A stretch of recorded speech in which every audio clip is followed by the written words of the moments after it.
لا يزال الخير حيا لا يزال إن في الدنيا سلاما وظلال أخبر الأيام عنها في وصال قم بنا وانظر لآيات الجمال قم بنا وانظر لآيات الجمال كن كما غيث على الأفياء ماطر صوته يروي قلوبا وخواطر.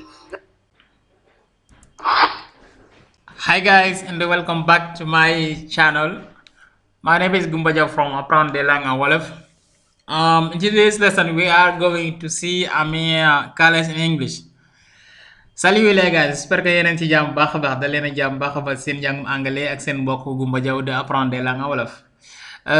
Tout d'abord di leen jégalu ci géej dugal bi di ko jégalu xëy na xat-xati jamono rek mais buñ soñoon à chaque fois ñuy dugal. Di dalal rek gars yi doog a ñëw di leen wax kër gi seen kër la ok make yourself at home donc kër gi seen kër la di wax gars yi ñu continuer di abonné ci chaîne bi ok c'est très important. Donc tey incha allah leçon tey bi dina indi rek maanaam li nga xam mooy couleur yi ci en anglais naka la ñuy waxee couleur yi ok donc naka la ñuy waxee xonq ak ñuul ak yu demee noonu daal incha allah. ok are you ready? Let's jump right in. ok donc ñi nga xam mooy blue comme léegi tableau moo nekk nii après ñu jël ci benn jëf leen ci exemple. blue white black ok purple pink gray yellow green orange red and brown. ok guys ok bi njëkk mooy blue moom mooy bleu ok comme ni nga xamee azraq wala zarqa. ok next one mooy white moom mooy weex next one mooy black moom mooy ñuul ok noir. next one mooy yellow moom mooy mboq ok next one mooy green moom mooy vert wala vert akhdar wala khadra. next one mooy orange moom mooy orange ok burtukaali. next one mooy red moom mooy xonq red. next one we have brown moom mooy marron. bi topp mooy purple mooy violet. pink moom mooy rose ok wardi. bi topp mooy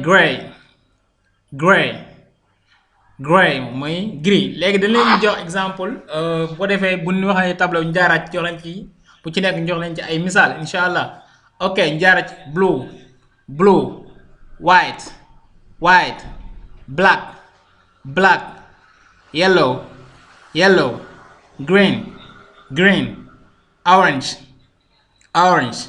red brown purple pink gray.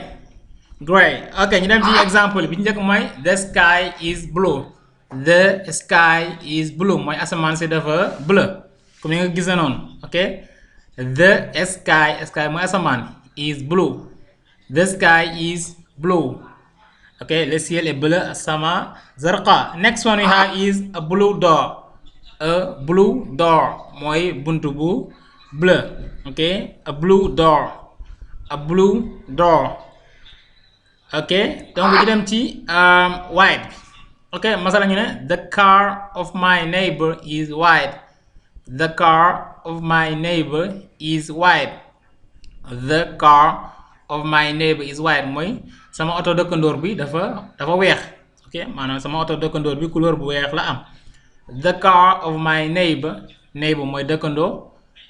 the car of my neighbor is white. ci topp mooy a white table mooy table bu weex. ok next one we have is ci jëm ci bu dee black misaal mooy masalan Black Lives Matter. Black Lives Matter mooy la vie des noirs compte xayaatu suut muhimma maanaam daal dundi maanaam nit ñu ñuul ñi maanaam dañ ko war a fonk parce que lu am solo la daal ok comme ni nga gisoon yaakaar na xam ngeen ko jamono bi ñu lay ko mooy George Floyd mouvement bi Black Lives Matter donc black moom mooy noir léegi joxe misaal mooy Black Lives Matter. Black Lives Matter la vie des noirs compte. Next one we have I have a black sheep. I have a black sheep mooy am naa xar mu ñuul ok I have a black sheep ok sheep moom mooy xar ok mouton xaruf mooy xar ok I have a black sheep. I have a black sheep. I have a black sheep. Next one we have a yellow chair. A yellow chair mooy chaise bu jaune ok a yellow chair. A yellow chair. Next one we have mi mooy I like green color. I like green color mooy man dama bëgg maanaam couleur bu vert ok I like green color. I like green color. The next one we have is the sponge is orange. The sponge is orange mooy maanaam éponge bi dafa orange ok the sponge is orange. ok bi topp mooy my sister doesn't like red color. My sister doesn't like red color mooy sama sister maanaam sama sœur bi ok rakk bu góor rakk bu jigéen wala mag bu jigéen maanaam buggul maanaam li nga xam mooy couleur bu xonq ok my sister doesn't like red color. Next one we have mooy the duck is pink. The duck is pink moom mooy kanaar bi wala kanaara ci wolof dafa rose ok the duck ok duck ok the duck is pink. The duck is pink mooy kanaar bi dafa rose ok albatatu wardiya wala wardiyatu lawn. ok the last one we have mooy Senegal has a pink lake. Senegal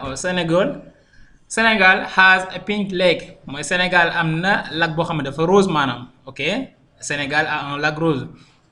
Sénégal ladayha buhayratun wardiya. Senegal has a pink lake. Senegal has a pink lake ok lake moom mooy lac. ok gars yi donc comme loolu moo doon leçon tey di am yaakaar baax a baax ni leer na am na solo bu fekkee da am leen lu ci leer rek mën ngeen a poser leen question yi ci commentaire incha allah leen tontu. di wax gars yi rek ñu continuer di abonné loolu dinañu motiver pour ñu gën a mën a continuer ok donc di wax ne maanaam leçon bi dina ko def genre PDF comme d'habitude bu ko defee ngi di ngeen ko mën a télécharger insha allah. ok guys, thank you for watching. Thanks for watching. God bless you and see you next time inshallah. Take care. Bye.